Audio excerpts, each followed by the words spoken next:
Crossover strednej veľkosti za 26 000 v plnej výbave znie v roku 2026 ako sci-fi.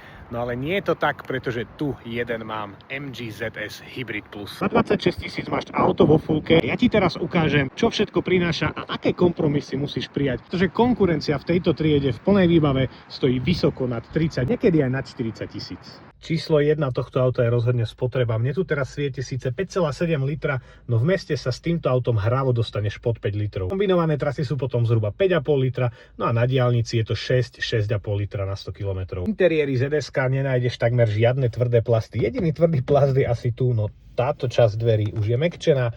Samozrejme, madlo je tiež tvrdé, no ale aj prístrojovka je pokrytá takou mäkčenou koženkou, umelou kožou. To je pomerne bohatý batožinový priestor. No a keď ti to je málo, vieš si ho veľmi jednoducho zväčšiť. No ale ako som povedal, sú tu aj isté kompromisy. Tento hybridný systém pracuje iba s trojstupňovou automatickou prevodovkou. V meste je fantastická, prakticky ani nepočuješ, kedy je motor naštartovaný, no na diaľnici sa dokáže vytočiť aj do 4-4,5 tisíca otáčok, no a to už rozhodne počuješ. Ďalším kompromisom je veľmi jednoduchý infotainment. To ale nemusí byť na škodu, pretože možno taký konzervatívnejší a najmä starší vodiči nebudú mať problémy v jeho orientácii. Bohužiaľ, CarPlay ide len cez kábel. Ja si ale stále myslím, že za 26 000 eur ti žiadna automobilka viac neponúkne.